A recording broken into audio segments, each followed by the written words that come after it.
Everyone, it's Diane. Nice to see you again. And I just today want to tell you what I've been thinking about, and that is about collaborations and partnerships. So let's just chat about that for a minute. Collaboration is one of those words that's used a lot, and when we think about collaboration, consultation, consensus, collective, teamwork, all of those kind of things, and sometimes I think they all get kind of muddled up together.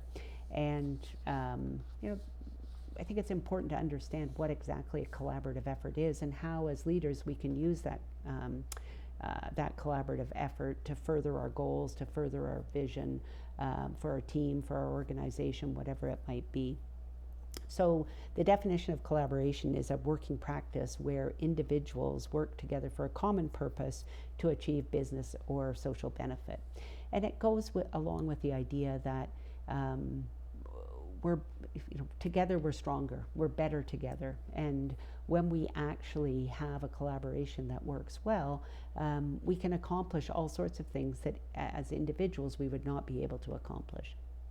So the difference between teamwork and collaboration is that teamwork combines the individual efforts of team members to achieve a goal, and when we're working collaboratively, we complete a project collectively. And that's a subtle difference, but it is a difference that I think is important.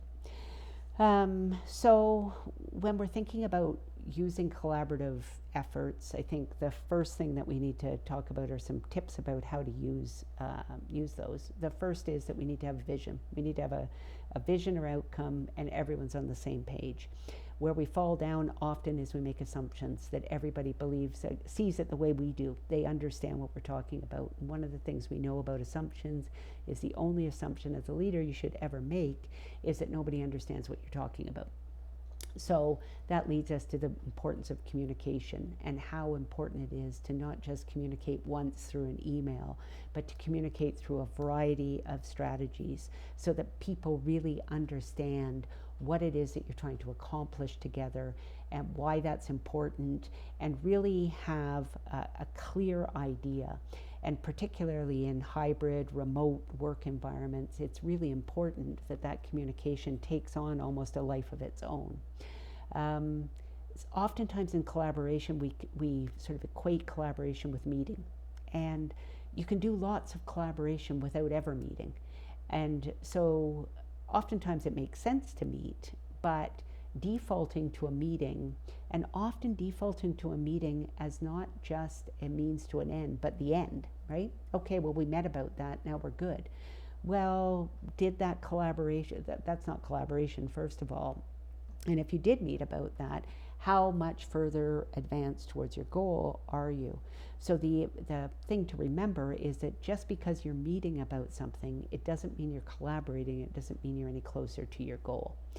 Um, I think collaboration and consensus sometimes get confused. If we all agree, then we're good. That's consensus.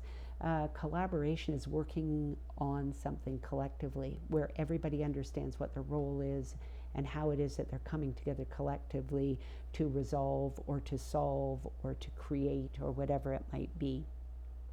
And that often means that not everybody agrees. And that's what consensus is. Everybody has to agree for consensus. And if we wait for consensus in collaboration, then sometimes we're waiting for a very long time. So collaborations have all sorts of compromise in them, have all sorts of building on each other's ideas, but they don't necessarily have consensus, and that's a really important differentiation. So what do you bring to a successful collaboration that helps to make it successful? First thing is a learning mindset, an open mind. You don't have all the answers. If you had all the answers, you would just do the work yourself. But in order to accomplish your goal, what you've decided is a collaborative effort is required. And so when you come into that, you need to be open and accepting of new ideas. And sometimes your ideas are good, and sometimes your ideas aren't good. And sometimes the person across the table from you has great ideas, and sometimes they don't have great ideas. So you know what? In a collaboration, it's the combination or the mixture of all of those ideas that actually lead to a successful collaborative effort. Organization, there needs to be some structure, some organization to the process, because otherwise all it is a group of people with a bunch of ideas. And that's really great, except that in terms of achieving the goal or the vision or where it is you're trying to get to, ideas won't get you there.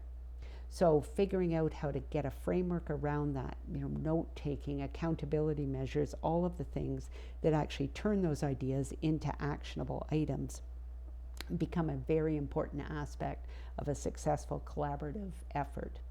And again, just a divergent thinking and debate. Sometimes we think that, we're nice people, we need to get along.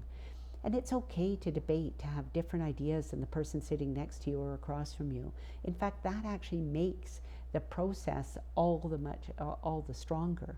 And so when we're able to create an environment where we debate ideas and we're back and forth on those, and then we come up with a better idea, because if you combine my idea and your idea and you put them together, that actually becomes the better idea. So how is it that we create an environment like that in a successful collaboration where people can openly debate ideas, which is very different than conflict. Debating ideas and personality conflict, sometimes there's a fine line. It's important to try to find that line, because you want to create a space where that's actually not just happens, but it's encouraged. So what can possibly go wrong in a collaboration? And there are so many things that can go wrong, but let's focus on a few of them. The first is role ambiguity, where people actually aren't sure why they're there. They're not sure what it is they're supposed to do. Perhaps the group is making assumptions about what they will do. So the clearer you can be about what everybody's role in that collaboration is, the better. Another one is sketchy accountability. So, again, nobody's quite sure who's doing what. No one's responsible, so no one is. Or everyone's responsible, so no one is. And people are able to hide behind the team. And so the more transparent and clear we can be about different accountabilities of different team members, the more able we are to make sure that our collaboration is actually leading to where it is that we're trying to get it to go. Sometimes we have too many ideas, too much brainstorming, too little action. And so what we have is a group of people with ideas with nothing more. So again, striking a balance between exploring the ideas and then figuring out what the action is becomes a really important tactic in successful collaborations. Too much groupthink. Oftentimes, groupthink happens because people want to get along, because the most senior person in the room must be the one with the good ideas, so everybody just agrees. Sometimes people don't have the confidence to debate ideas or to say, what, this is my idea, and here's how I think we could make your idea even better. So making sure that you've got an environment where it's safe and in fact encouraged to bring up different ideas and to not have groupthink, which actually means that you won't necessarily have consensus, and that's a good thing. So another challenge with collaboration is sometimes we have to balance the improved output, so the improved outcome, with the cost of collaboration, because when we bring people together, it's expensive. It's not only in terms of people's time, but in terms of organizational resources. So is a collaboration the best thing to do? Is the output, is the achievement of the goal all the better because of the collaboration, or are there other ways we can go about doing that? The other sometimes downfall about a collaboration is it can increase morale, it can increase relationships, but it can also set a team up for conflict. So again, making sure that you recognize that and figure that out in a way that works for that particular collaboration. So lots of great things about collaboration, lots of pitfalls, I would say. When we're looking at doing collaboration internally, that's one thing. When we're looking at doing it externally or in the community, that's another thing. And we'll explore that a little bit more in another YouTube. But for today, I'll leave you with those thoughts on successful collaborations, particularly internally. So hope that's been helpful, made you think a little bit. Thanks for coming, and we'll see you next time. Bye-bye.